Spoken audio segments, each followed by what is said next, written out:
The country is now in the countdown to general and regional elections as prescribed by the Constitution as a consequence of that no-confidence motion against the government that was carried in the House last December 21.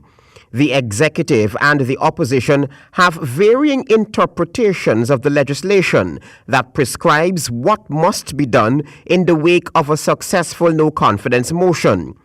The executive is saying that the country must be governed at all times, and the opposition is saying that it cannot be business as usual once that no-confidence motion is carried. Opposition leader Jagdeo is threatening to plunge the country into a state of despair if the executive fails to submit resignations within the next 2 weeks. We will advocate for Parliament not to pay anybody. We will also, any resources used by the ministers in that period, we will treat it as personal expenses to be recovered later.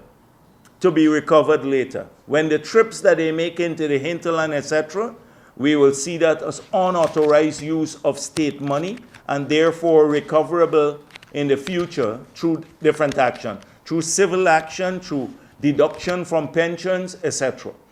So there are a whole slew of things that will come. But before that, I've started lobbying for what the president lobbied for in 2014, international sanctions. Jagdeo says the sanctions he has in mind are no different from those that were threatened by President Granger when the president served as opposition leader in 2015. We'll write CARICOM. You can't go to CARICOM if you're unconstitutional government.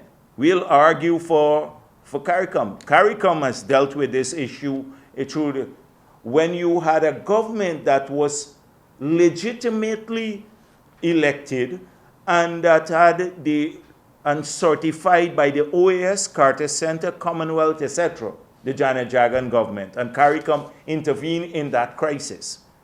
So lots of things will unfold after March 21st. The opposition leader anticipates sanctions against specific government functionaries and sanctions that are also intended to bring pressure on the economy and trickle down to the ordinary citizens. I don't think President Granger is going to demit office, but there must be consequences to him staying on.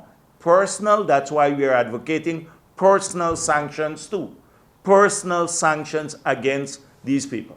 In some countries, just in Venezuela, yesterday I saw the US and the others, the 50 countries, they've extended sanctions not just to the ministers, but all the members of their families. And not just not ministers, but people close to the regime in Venezuela. So we will have an active role in the international community, and Guyana becomes what President Granger spoke about 2014, a pariah state. Jagdeo is insisting that all the terms he recently laid out with President Granger can be met in the time frame he suggested for general elections. He says the voters list was good enough for local government elections and it's good enough for general elections. Travis Chase, HGP Nightly News.